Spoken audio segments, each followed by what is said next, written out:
यहाँ पर देव द्वार है। आगे हर कदम चलना बेहद मुश्किल काम है।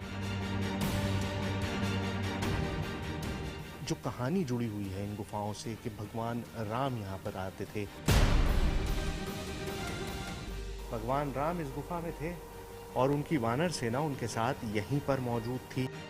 यहाँ पर शिवलिंग है जिसके बारे में मान्यता है कि खुद भगवान राम ने इस गुफा में इस शिवलिंग की पूजा की थी। यहाँ पर आप सिर्फ लेट के गुजर सकते हैं। अब हम एक ऐसी जगह पहुंच चुके हैं जहां डेड एंड है। ये एक पांव है, वो जगह जहां पर एक सरोवर मिलेगा, सोने का कमल का फूल मिलेगा। जो गुफा है, जो रास्ता है, वो सीधा जगन्नाथपुरी तक जाता है।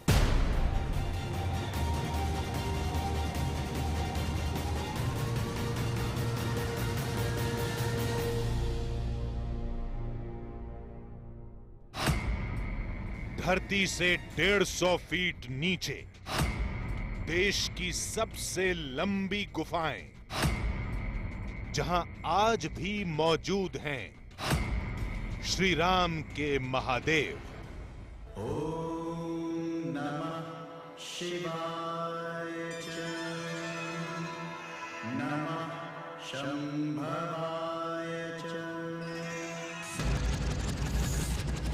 ये कहानी है धरती की गोद में छिपी हजारों गुफाओं की।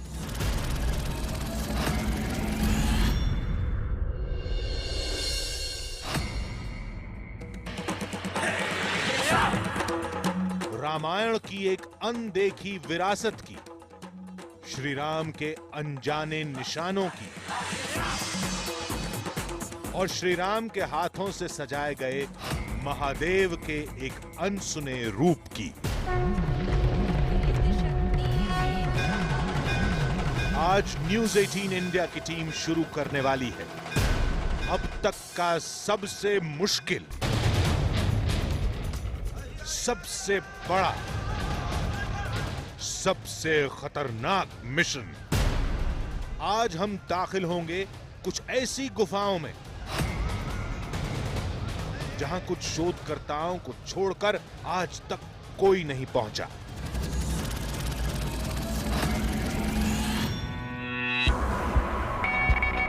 जहां न ऑक्सीजन है, न रोशनी का कोई निशान, जहां हर कदम के साथ रास्ते और संकरे होते जाते हैं। चट्टानों में रास्तों पर रेंगते हुए,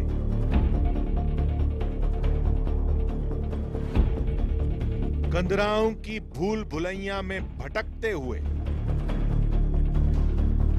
पानी की अनजान धाराओं पर फिसलते हुए हमें पहुंचना है इन गुफाओं के भीतर उस गलियारे तक जहां वनवास के दौरान खुद भगवान राम ठहरे थे, जहां श्री राम के आह्वान पर देवता धरती पर आए थे, जहां श्री राम ने अपने हाथों से बनाया था महादेव का अद्भुत शिवलिंग। आस्था की एक ऐसी यात्रा जिसके हर मोड़ पर जिंदगी भी दांव पर होगी।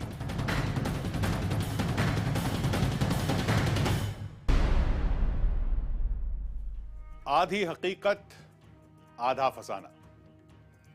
हमारी आज की कहानी जुड़ी है रामायण से, भगवान राम की कुछ ऐसी निशानियों से जो आज तक दुनिया के सामने नहीं आ पाई। रामायण में लिखा है कि भगवान राम वनवास के दौरान अलग अलग आश्रमों, अलग अलग गुफाओं में रहे। वनवास के दौरान उन्होंने शिव की आराधना के लिए अपने हाथों से एक शिवलिंग भी स्थापित किया था, लेकिन वो गुफा कौन सी है, कहां पर है, इसका रामायण में कोई जिक्र नहीं मिलता। लेकिन साल 1958 में एक भारतीय शोधकर्ता को छत्तीसगढ़ में देश की सबसे गहरी गुफा का पता चला। शोध हुआ तो वहां भगवान राम से जुड़ी तमाम निशानियां मौजूद थी। वहां शिव का वो अद्भुत शिवलिंग भी स्थापित था।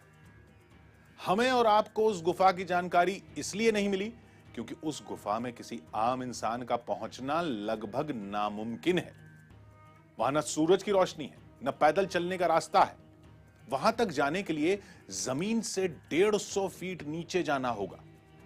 लेकिन हमने फैसला किया कि रामायण से जुड़ी इस बहुत बड़ी कहानी की तलाश में हमारी टीम उस गुफा में दाखिल होगी।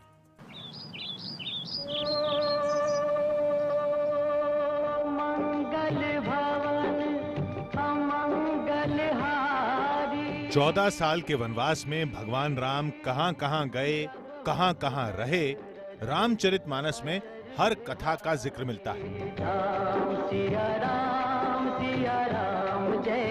जिसमें कहा गया कि भगवान राम ने 14 बरस के वनवास में तकरीबन 10.5 साल दंडकारण्य वन में बिताए। रामायण से जुड़ी निशानियों के मुताबिक दंडकारण्य वन का नक्शा कुछ ऐसा था। मौजूदा दौर में देखें तो ये वन मध्य प्रदेश, छत्तीसगढ़, महाराष्ट्र, आंध्र प्रदेश और उड़ीसा तक फैले थे। भगवान राम से जुड़ी कहानियों के कई सच्चे सबूत दुनिया के सामने आ चुके हैं, लेकिन कुछ ऐसे भी हैं जो अब भी देश की नजर से दूर हैं। ऐसी ही एक कथा को तलाशने हम भी निकल चुके थे। हमारी मंजिल थी छत्तीसगढ़ का एक छोटा सा शहर बस्तर।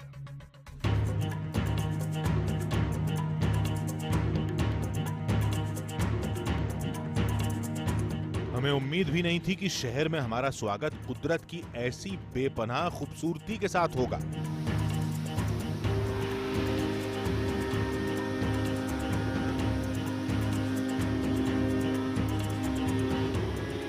अगर आप इस मुल्क के ताने बाने को सुलझा कर देखेंगे तो हर धागे पर एक नाम आपको जरूर नजर आएगा। वो नाम है राम का। नमस्कार, मेरा नाम सुहेल है और आज हम भगवान राम से जुड़ी कुछ ऐसी निशानियों की तलाश में आए हैं जिन्हें देखकर आप हैरान रह जाएंगे। क्या वो शिवलिंग आज भी मौजूद है जिसकी पूजा खुद राम ने की थी? क्या वो गुफा आज भी है जहां पर भगवान राम ने अपने वनवास के 10.5 साल बिताए?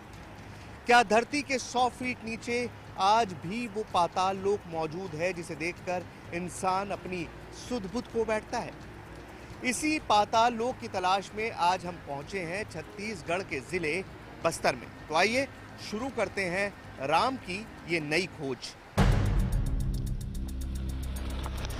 बताया गया कि यहां से कुछ दूरी पर ही घने जंगल शुरू होते हैं।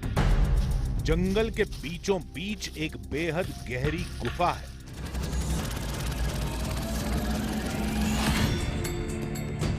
माना जाता है कि उसी गुफा में भगवान राम, लक्ष्मण और सीता कई दिन तक ठहरे थे, जिसका सबूत है गुफा के आखिरी छोर पर मौजूद एक शिवलिंग। लोग मानते हैं कि यह वही शिवलिंग है जिसकी स्थापना भगवान राम ने अपने हाथों से की थी और इसका जिक्र खुद रामचरितमानस में भी हुआ है। भगवान राम जी को 14 वर्ष का वनवास दिया गया तो सारे लोग जानते हैं, तो उनको दंडकारण्य में ही भेजा गया था। तो इसलिए लोगों का ये ख्याल है कि भगवान राम यहाँ पर इस दंडकारण्य की एरिया में 10.5 साल तक लगातार घूमते रहते, जैसा वाल्मीकि रामायण में इसका जिक्र आता है। लोगों ने बताया कि इन इलाकों में तमाम ऐसी निशानियां हैं जो रामायण की कथाओं से मेल खाती हैं। कितनी खूबसूरत जगह है ये, चारों तरफ माने प्राकृतिक सौंदर्य बिखरा हुआ पड़ा है। तो यहाँ पर ऐसी जगहों में जरूर ही ऋषि मुनियों के आश्रम रहे होंगे।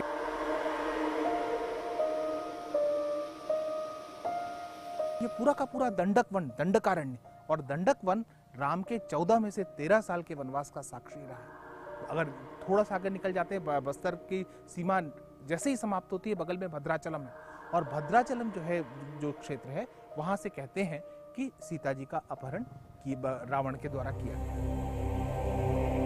हैरानी इन कहानियों पर नहीं थी, हैरानी इस बात की थी कि अगर उस गुफा में वाकई राम कथाओं के निशान छिपे हैं तो ये कहानियां आज तक दुनिया के सामने क्यों नहीं आई।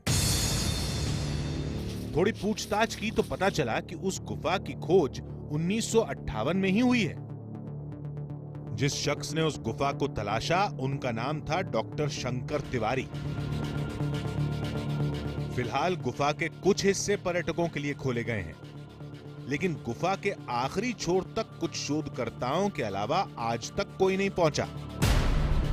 1958 के आसपास जब डॉक्टर शंकर तिवारी ने इस गुफा की खोज की, उस दौर में जनजातीय मान्यता ये थी, क्योंकि स्वाभाविक बात है कि एक ये गुफा अज्ञात तो नहीं रही होगी, स्थानीय लोगों को उसकी जानकारी रही ही होगी, लेकिन उनको हमेशा ऐसा लगता था कि अगर हम इस गुफा के भीतर प्रवेश करेंगे या अंदर जाएंगे तो देवता नाराज हो जाएंगे।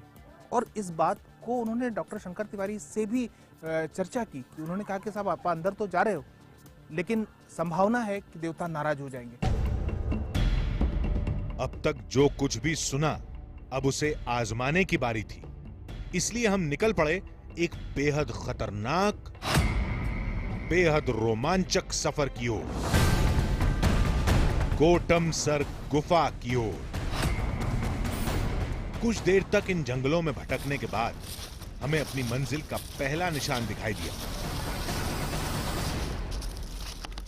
तो इस वक्त हम मौजूद हैं कांगेर वैली नेशनल पार्क में, और ये हिंदुस्तान के सबसे घने जंगलों में से एक है। यही वो जंगल है जहां पर भगवान राम ने अपने वनवास का लंबा वक्त बिताया, यानी करीबन 10.5 साल वो इन्हीं जंगलों में घूमते रहे। और यहीं पर मान्यता है कि वो गुफा मौजूद है जिसमें वो रहा करते थे, वो गुफा जिसमें उन्होंने एक शिवलिंग की पूजा की। वो गुफा भी मौजूद है, वो शिवलिंग भी मौजूद है, और उससे जुड़े और भी बहुत सारे राज आज आपके सामने आने वाले हैं। आगे बढ़े तो मुलाकात यहाँ के कुछ आदिवासियों से हुई। अपनी भाषा में ही सही, लेकिन ये लोग हमें गुफा में न जाने की चेतावनी दे रहे थे। आदिवासियों की चेतावनी को सिर्फ अफवाह मानकर हम आगे बढ़ चले।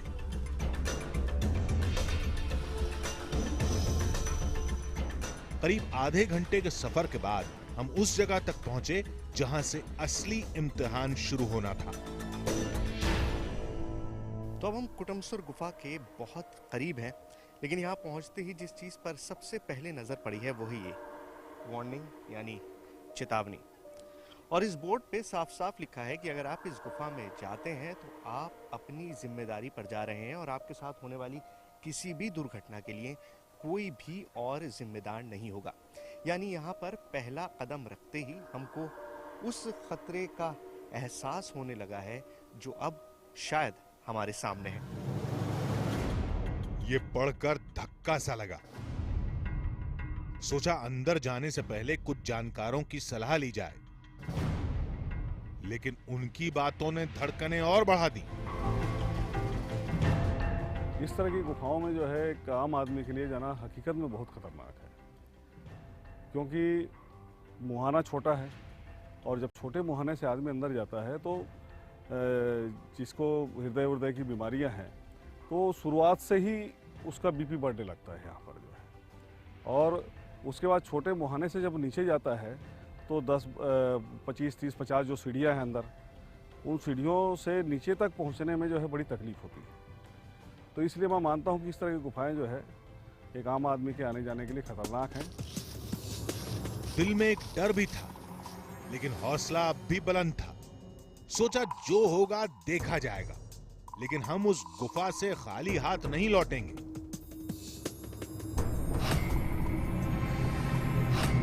हम एक ऐसी गुफा में उतरने वाले थे जहां रोशनी का नामो निशान नहीं होगा। न जाने कौन से जानवर मिलेंगे, न जाने कौन सी मुसीबतों से सामना होगा। इस बात की भी कोई गारंटी नहीं कि हम उस गुफा से सही सलामत लौट पाएंगे। उस गुफा में जो भी जाता है वो लौटकर वापस नहीं आता। यहाँ पर भगवान राम और उनकी सेना ने वास किया था। यहाँ पर देव द्वार है, एक ऐसा रास्ता जिससे आप सीधे देवताओं के पास पहुंच सकते हैं। ये सारी कहानियां हमने भी सुनी और आपने भी सुनी, लेकिन इन कहानियों में कितनी हकीकत है और कितना फसाना? क्या वाकई इस रास्ते से होकर देवद्वार तक पहुंचा जा सकता है? क्या वाकई यहाँ अंदर उस तरह की झीलें हैं जहां पर वो कमल खिला है जिसमें से सोने जैसी रोशनी निकलती है? इन सारी कहानियों को जानने का सिर्फ एक तरीका है कि हम खुद इस गुफा में जाएं और देखें कि आखिर यहाँ पर हमें क्या मिलता है। आइए।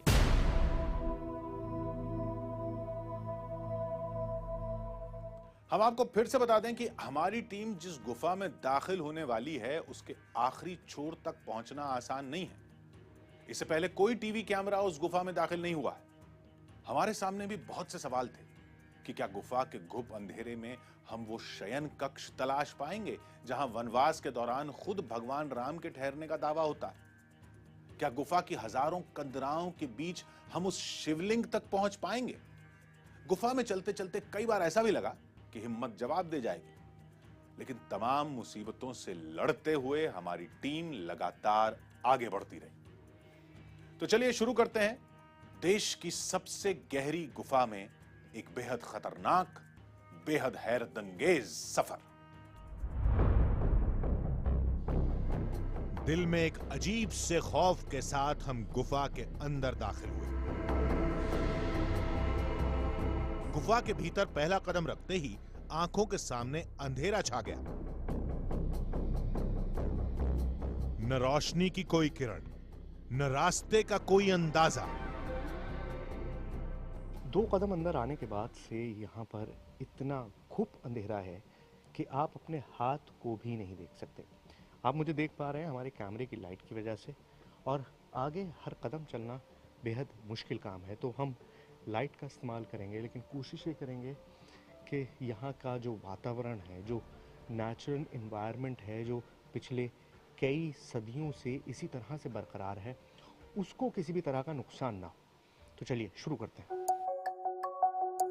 टॉर्च की रोशनी में गुफा की पहली झलक दिखाई दी थी।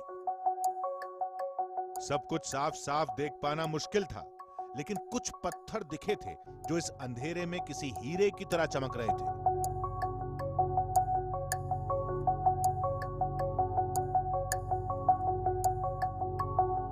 गुफा में चारों तरफ तमाम रास्ते दिखाई दे रहे थे,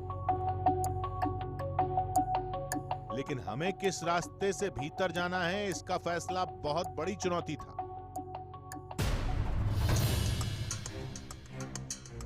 कैमरे की लाइट और सिर पर लगी टॉर्च के सहारे हम आगे बढ़ते गए।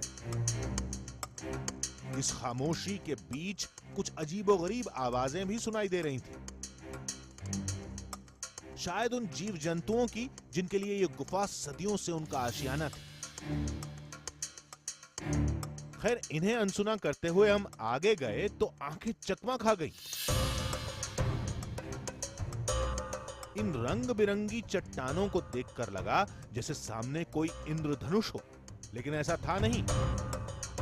तो आप जब ज़मीन के अंदर होते हैं तो कभी कभी आपको भ्रम होता है, आपकी आंखें धोखा खाने लगती हैं। ऑक्सीजन की कमी की वजह से आपके दिमाग के सोचने की कुव्वत जो है वो कम होने लगती है। और मुझे ऐसा ही लगा जैसे मेरी आंखों को धोखा हुआ है, क्योंकि मेरे सामने रंग बिरंगी लाइंस ऐसा लग रहा था जैसे कोई रेनबो हो, जैसे कोई इंद्रधनुष हो, लेकिन असल में ये सारी लाइंस पानी के कटाव से बनती हैं।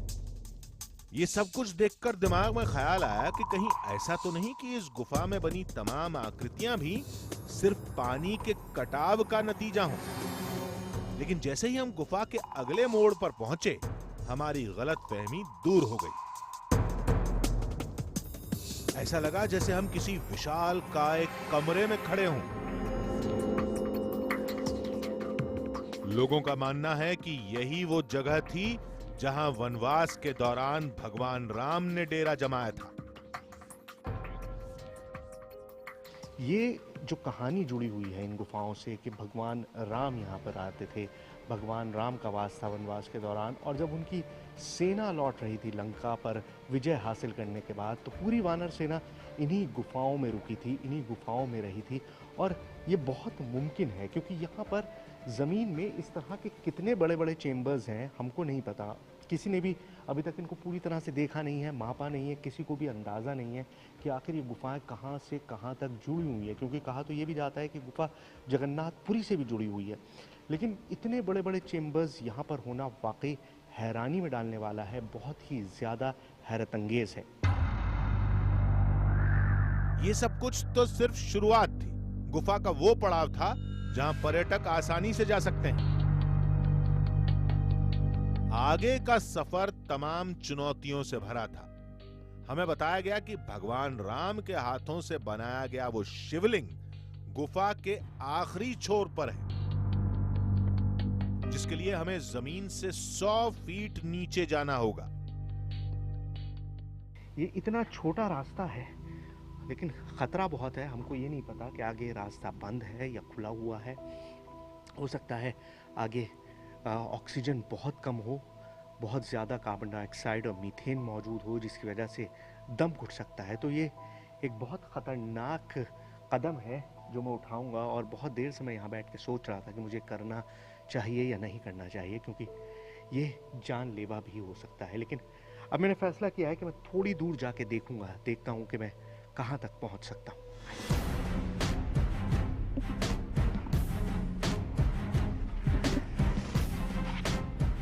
जमीन से सिर्फ 2 फीट का रास्ता। आगे जाना बहुत मुश्किल था, लेकिन रामायण से जुड़ी उस अद्भुत कहानी की तलाश में हम ये जोखिम उठाने के लिए तैयार थे। यहाँ पर आप सिर्फ लेट के गुजर सकते हैं, क्योंकि अगर आप उठ के जाने की कोशिश करेंगे तो दोनों तरफ जो पत्थर हैं आपके जिस्म को फाड़ के रख देंगे। But then I'm trying.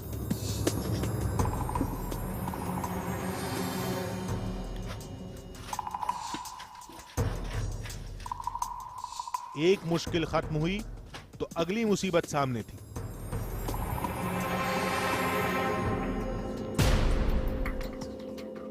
आगे का रास्ता इतना संकरा हो गया और कई मिनट तक हम ऐसे ही खिसकते रहे।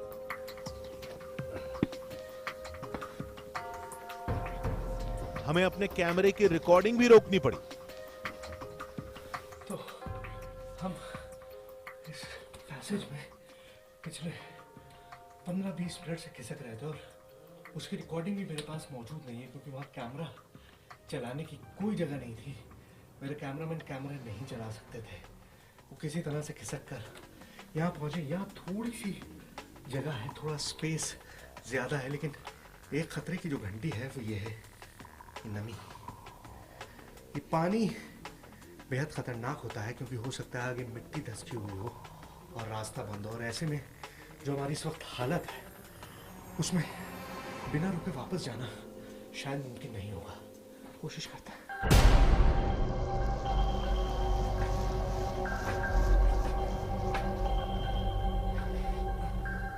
एक गलत कदम किसी भी अनहोनी को दावत दे सकता था।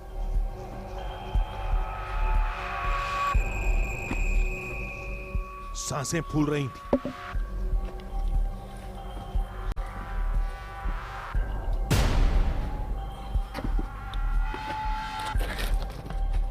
पैर लड़खड़ा रहे थे। चट्टानों से रिश्ता पानी आने वाली मुसीबत का इशारा कर रहा था। सबसे बड़ा डर था कि कहीं गुफा में आगे का रास्ता पानी में डूबा ना हो। चंद कदमों के बाद ही जिसका डर था वही हुआ।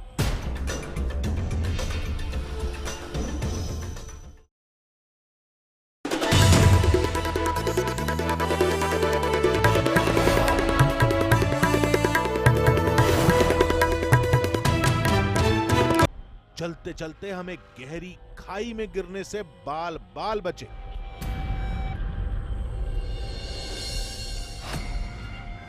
इस गुफा में चलते चलते हमको करीबन आधा घंटा बीत चुका है, और कहते हैं जो होता है भले के लिए होता है। हम लोग बहुत सुस्त रफ्तार से चल रहे थे, थकान, सांस लेने में दिक्कत, और अब हम एक ऐसी जगह पहुंच चुके हैं जहां डेड एंड है। डेड एंड मतलब रास्ता नहीं है, और हमारे लिए भी ये डेड एंड ही हो सकता था, क्योंकि इसके आगे एक इतनी गहरी खाई है जो आंख से दिखाई नहीं दे रही है। लेकिन मैं पत्थर फेंक कर अगर आपको दिखाऊं तो आपको एहसास होगा कि कितना नीचे ये गया है, और ये शायद किसी पत्थर से जाके टकराया है और उससे ज्यादा गहरी खाई मुझे खुद आंखों से दिखाई दे रही है।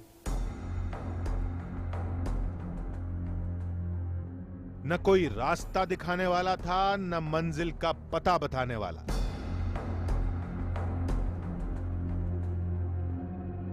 गुफा के नए रास्तों को तलाशते हुए हम आगे बढ़ते रहे।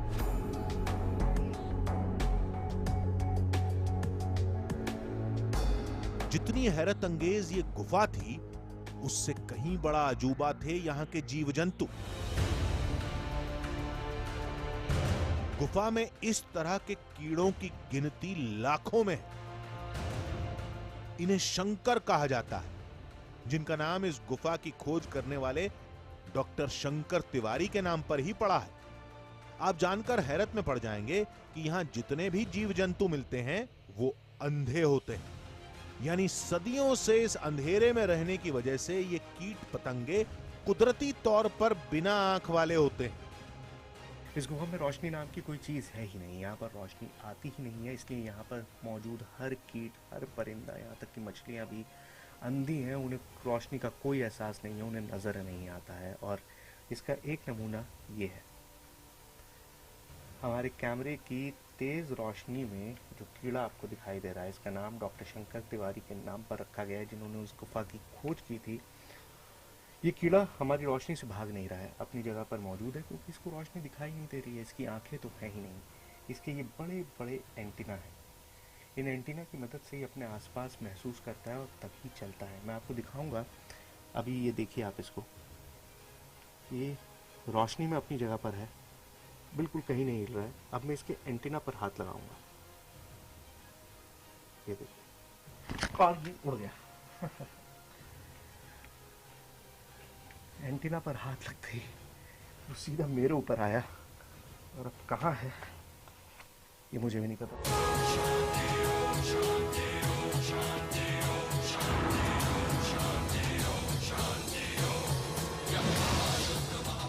इन तंग कंदराओं से गुजरते हुए हम आगे बढ़ते रहे।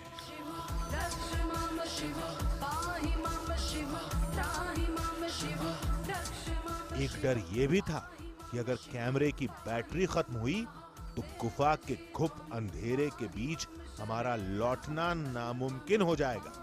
इसलिए हमें जल्दी से जल्दी उस अद्भुत शिवलिंग तक पहुंचना था। नमः शिवाय।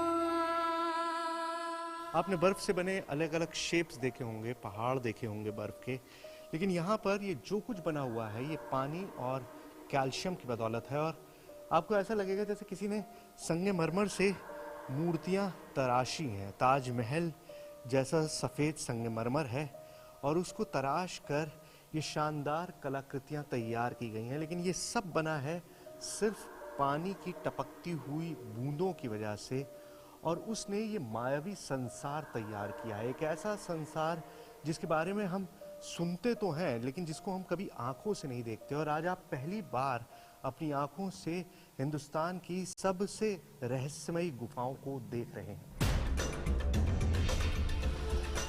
बार बार बस यही ख्याल आता रहा कि अगर आज के दौर में भी नीचे तक उतरना इतना मुश्किल काम है, तो उस जमाने में यहाँ क्या हाल होता होगा। तो दुनिया के सबसे पुराने शिवलिंगों में से एक, या खुद यूं कहें कि भगवान राम ने जिस शिवलिंग को स्थापित किया था, उसकी तलाश की हमारी जो पहली मुश्किल है वो हमारे सामने है। ये कुटुमसर गुफा का वो पड़ाव है जहाँ से हमको नीचे की तरफ उतरना है। 100 फीट के करीब गहराई है। और आप देखिए, यहाँ कदम संभाल के तो रखना है आपको, और साथ के साथ आपको अपना सर, अपने हाथ पांव, हर चीज़ का ख्याल रखना है, क्योंकि आपको अंदाज़ा नहीं हो रहा है कि आप कहाँ उतर रहे हैं। और एक एक कदम जो है वो बेहद मुश्किल से आप लेते हैं। चारों तरफ से ये इस तरह के पत्थर निकले हुए हैं, और ये अगर आपके सर पे या किसी भी चीज़ पे लग जाए तो बहुत मुश्किल है फिर आपके लिए बचना, और ख़ासतौर से इन हालात में।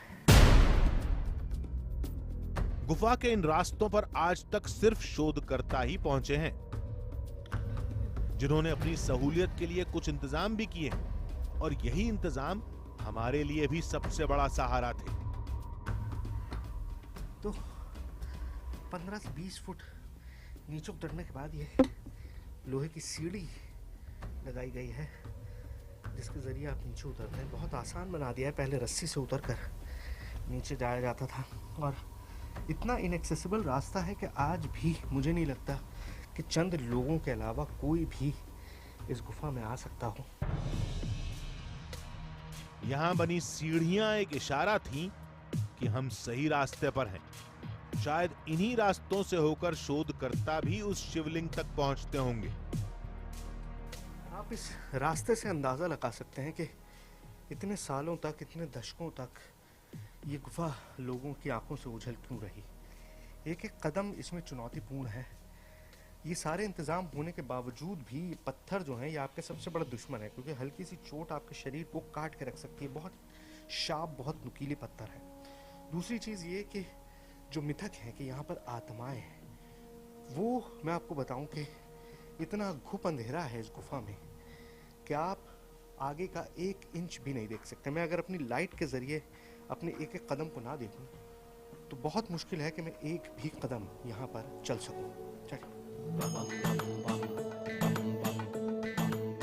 हमें बताया गया कि शिवलिंग तक पहुंचने से पहले हमें स्वागत द्वार दिखाई देगा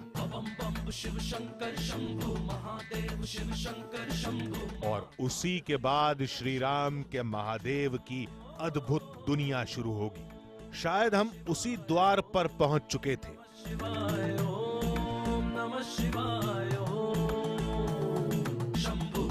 तो ये स्वागत द्वार है।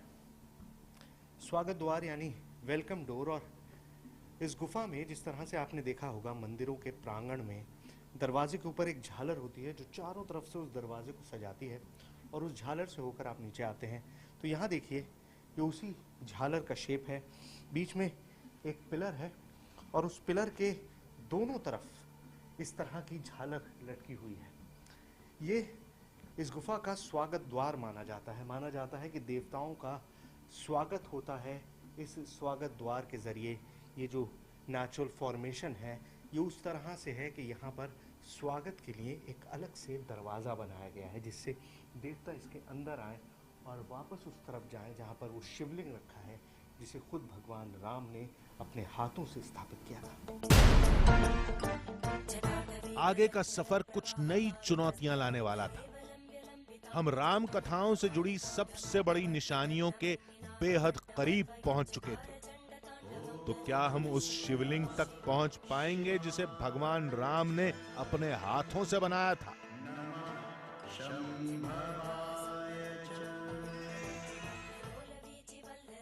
क्या उस कमरे की तस्वीरें कैमरे में कैद होंगी जहां वनवास के दौरान भगवान राम, लक्ष्मण और सीता बरसों तक ठहरे थे?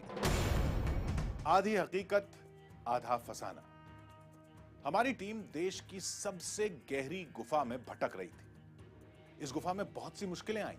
ऑक्सीजन की कमी से दम घुटने लगा, लेकिन मंजिल अब ज्यादा दूर नहीं थी, इसलिए हमारी टीम ने सफर जारी रखा। जैसे ही हमारी टीम गुफा के आखिरी छोर पर पहुंची, वहां की तस्वीरों ने होश उड़ा दी। हमें वाकई वो कमरा दिखा, वो शैया दिखी जिसके बारे में दावा होता है कि वनवास के दौरान भगवान राम यहीं रुके थे। हमें वो शिवलिंग भी मिला जिसके बारे में कहा जाता है कि उसे खुद भगवान राम ने ही स्थापित किया था। तो आज आप भी देखिए रामायण से जुड़ी एक बहुत बड़ी कहानी। देश की सबसे गहरी गुफा, रामायण से जुड़े कुछ सच्चे सबूत, भगवान राम के हाथों से बनाया गया एक अद्भुत शिवरूप और इन मुश्किल रास्तों पर न्यूज़ 18 इंडिया का एक खतरनाक मिशन। मंजिल अब ज्यादा दूर नहीं थी, लेकिन आगे का रास्ता बहुत मुश्किल था।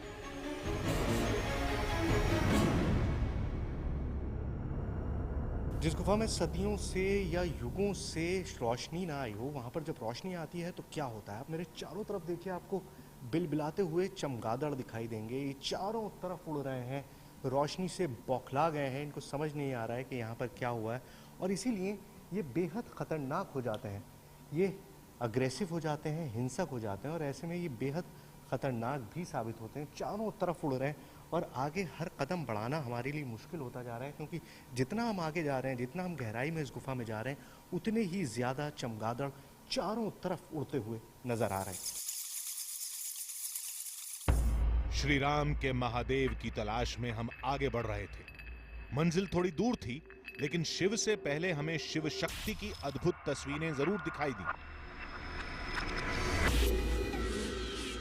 जहाँ शिव है वहाँ शक्ति का होना लाजमी है, और जब से हम इस गुफा में आए थे तब से हम वो तलाश रहे थे जो गांव वालों ने हमें बताया था। उन्होंने हमें बताया था कि जब आप इस गुफा में काफ़ी अंदर जाएंगे तो आपको महसूस होगा कि दो आंखें आपको देख रही हैं। ऊपर देखिए, ये दो आंखें हैं। आंखों का स्वरूप है, आपको चंद सेकंड लगेंगे और आपने पहचान लिया होगा कि ये आंखें हैं। ये आंखें देवी की हैं, वो आंखें जो इस गुफा में घुसने वाले हर आदमी को देखती हैं, जांचती हैं, परखती हैं, और जब उनकी मर्जी होती है तभी यहाँ से आगे बढ़ने दिया जाता है। चट्टान पर बनी इस आकृति को गौर से देखा। वाकई ऐसा लगा जैसे देवी का चेहरा आंखों के सामने हो सकता है ये सब कुछ कुदरत का इत्तेफाक हो, लेकिन इतने सारे इत्तेफाक एक साथ होना भी एक अजूबा है। थोड़ा और बढ़े तो जमीन पर पैरों के विशालकाय निशान दिखाई दिए। ऐसे निशान जो किसी इंसान के नहीं हो सकते। इन निशानों पर आदिवासियों की अलग अलग मान्यताएं हैं। हम आपको बताते रहे हैं कि इस गुफा का सीधा ताल्लुक रामायण से है, और जैसा कि यहाँ के आदिवासी मानते हैं कि यहाँ पर आदि मानव काल से ही कोई ना कोई रहता आया है। वो कौन लोग थे इसके बारे में तो बहुत सारे कयास हैं। कुछ लोग मानते हैं कि वो वानर सेना थी, कुछ लोग मानते हैं कि खुद भगवान राम भी इस गुफा में रहे थे। लेकिन मैं आपको एक बहुत चौंकाने वाली चीज़ दिखाऊं जिस पर मेरी नज़र पड़ी। आप ये देखिए, अगर आप थोड़ी इमेजिनेशन लगाएंगे तो आप समझ पाएंगे कि क्या है ये, और ये उंगलियों के निशान। ये एक पाँव है, ये पाँव है, एक पंजा है जिसमें ये आपका पीछे का हिस्सा है और ये फिंगर्स हैं। ये इतना बड़ा जानवर कौन सा हो सकता है, ये मैं कयास नहीं लगा सकता, ना मैं सोच भी नहीं सकता हूँ, क्योंकि शेर का पंजा भी इतना बड़ा नहीं होता है। और वो कौन सा इतना भारी पंजा था जिसने इस पत्थर में इस तरह का निशान बना दिया, इस पत्थर को नीचे दबा दिया, और ये पूरा पैर का फॉर्मेशन यहाँ पर आपको दिखाई दे रहा है। तो यहाँ पर कुछ लोग ये भी मानते हैं कि यहाँ पर सुग्रीव और बाली रहा करते थे, और 6 महीने तक इसी गुफा में उनकी लड़ाई चली थी। पास में ही पानी का एक कुंड है जहां दुनिया का एक और अजूबा मौजूद है। बताया गया कि इस कुंड में जो मछलियां हैं वो अनंत काल से मौजूद हैं। ये मछलियां भी बिना आंख के जिंदा हैं। 1958 में जब इस गुफा की खोज हुई तो बिना आंख वाली मछलियां भी पहली बार दुनिया के सामने आईं। तो इन गुफाओं का ताल्लुक रामायण से है या नहीं? इन गुफाओं में भगवान राम रहते थे या नहीं? इन गुफाओं का रास्ता क्या वाकई देवलोक में निकलता है? इन सारे सवालों का तो जवाब पता नहीं, लेकिन बहुत सारे लोग हैं जो कहते हैं कि जमीन से 100 फीट नीचे इतने घुप अंधेरे में जहां ऑक्सीजन इतनी कम हो, वहां जिंदगी होना नामुमकिन है। और उन सब के लिए सबसे बड़ा सबूत खुद इस पानी में मौजूद है जो इस गुफा के छोटे छोटे एरियाज में जमा है। ये पानी कहाँ से आता है ये आपको पता है, दीवारों से टपक कर आता है। लेकिन इस पानी में एक खास तौर की मछली मौजूद है, वो मछली जिसकी आंखें नहीं है। क्यों नहीं है? क्योंकि यहाँ पर घुप अंधेरा है, मछली को कुछ नज़र आता ही नहीं, कुछ देखने की ज़रूरत ही नहीं है। वो अपना शिकार अपने सेंसेशन से, अपनी सूंघने की शक्ति से करती है। और इस पूरे तालाब में छोटी छोटी वाइट और ब्लैक कलर की मछलियाँ, ये देखिए, ये तैरती हुई गई। ये आश्चर्य इन मछलियों को देखकर नहीं हुआ, बल्कि कुछ और भी था जो विज्ञान को चुनौती देकर खड़ा था। अब हम इस वक्त ज़मीन से 100 फीट नीचे हैं और करीबन 300 मीटर हम लोग अंदर तक आ चुके हैं इस गुफा में। रोशनी मैंने आपको बताया कि है ही नहीं, और मैं आपको दिखाता भी हूँ कैसे नहीं है। मैं अपने कैमरामैन को बोलूँगा कि 1 सेकंड के लिए अपनी लाइट बंद करें। अब आपको सिर्फ ये मेरी टॉर्च दिख रही है, और ये देखिए, जला लीजिए। तो ये है हालत यहाँ पर, मतलब घुप अंधेरा, आप एक चीज़ भी नहीं देख सकते और इस अंधेरे में ये ज़िंदगी पनप रही है। ये पौधा मुझे छोटा सा यहाँ पर दिखाई दिया जहाँ रोशनी नहीं है। पौधों को रोशनी चाहिए होती है ज़िंदगी के लिए, और ये देखिए ये पौधा यहाँ पर पनप रहा है। मैंने इसके चारों तरफ पत्थर लगा दिए, मैं नहीं चाहता कि ख़राब हो, लेकिन ये देखिए ये अपने आप में एक करिश्मा है, कुदरत का करिश्मा है। ये रिसर्च करने के लायक एक चीज़ है कि आखिर इस गहरी गुफा में ये पौधा कैसे पनप रहा है। गुफा का हर मोड़ एक नया अचंभा बनकर सामने था। भटकते भटकते हम गुफा के उस पड़ाव तक आ पहुंचे जिसे भगवान राम का शयन कक्ष माना जाता है। एक बड़ा सा गलियारा, एक पलंग जैसी आकृति, एक विशाल का एक कुर्सी और चारों तरफ कुदरत की खूबसूरत सजावट। आपके सामने एक बहुत बड़ा शयन दिखाई दे रहा है, एक शैया दिखाई दे रही है, एक आराम कुर्सी दिखाई दे रही है, उसके ऊपर एक बहुत बड़ी सी मूर्ति दिखाई दे रही है। और नीचे अगर आप देखेंगे तो चारों तरफ आपको छोटी छोटी चीज़ें दिखाई देंगी इस तरह की। ये भगवान राम की वानर सेना है। भगवान राम इस गुफा में थे और उनकी वानर सेना उनके साथ यहीं पर मौजूद थी, और वो सभी वानर अभी भी यहाँ पर इन पत्थरों के रूप में मौजूद हैं। लेकिन आप इस पूरी जगह को देखेंगे तो आपको अंदाज़ा हो जाएगा कि इसकी भव्यता कितनी है। लोग मानते हैं कि वनवास के दौरान भगवान राम गुफा के इसी हिस्से में रहे थे और पास में ही उन्होंने महादेव की आराधना के लिए शिवलिंग स्थापित किया था।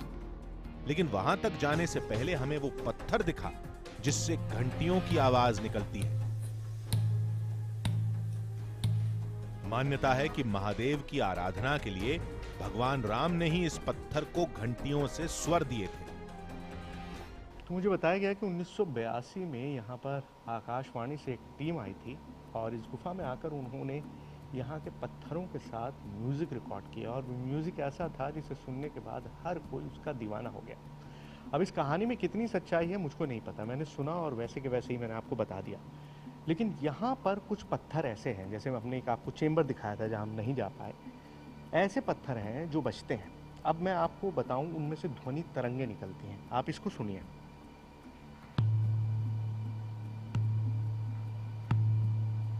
और आप इसको सुनिए।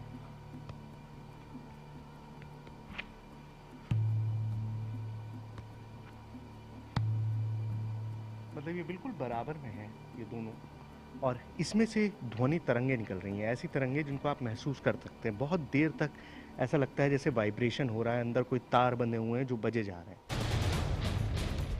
अब बारी थी गुफा के आखिरी छोर तक पहुंचने की। रामायण काल से मौजूद उस अद्भुत शिवलिंग को पहली बार कैमरे में कैद करने की। गुफा के तंग गलियारों में सांस लेना भी मुश्किल हो रहा था, लेकिन तभी जैसे हमारी सारी थकान दूर हो गई। वो शिवलिंग हमारी आंखों के सामने था। वाकई एक अद्भुत शिवरूप, जैसे इसे किसी इंसान ने ही तराशा हो। शिवलिंग पर लगे ये तिलक, ये चुनरी सबूत थे कि यहां के आदिवासी आज भी इस शिवलिंग की पूजा करने आते हैं।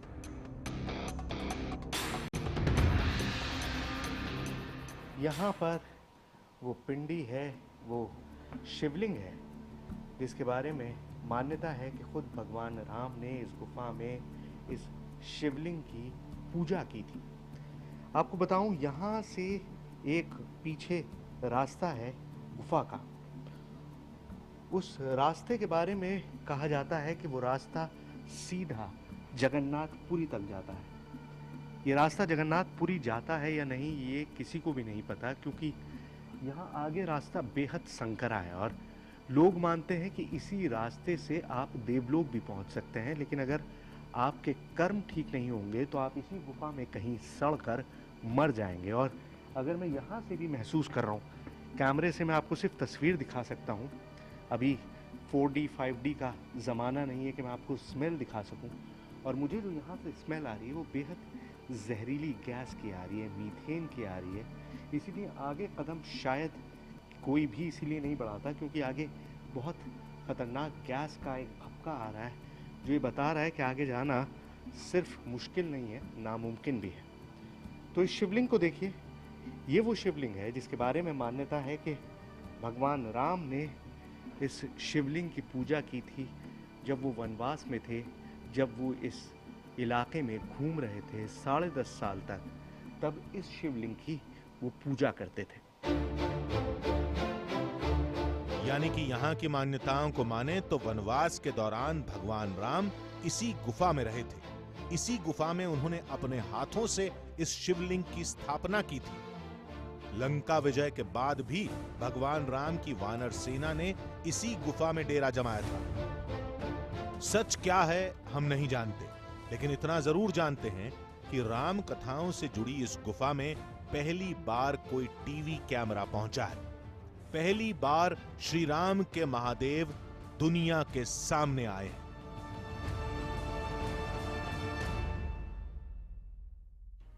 रामायण की कहानियों को समझें तो इतना साफ है कि वनवास के दौरान भगवान राम इन्हीं इलाकों में भटके थे। यहां के बहुत से आश्रमों में ठहरे थे।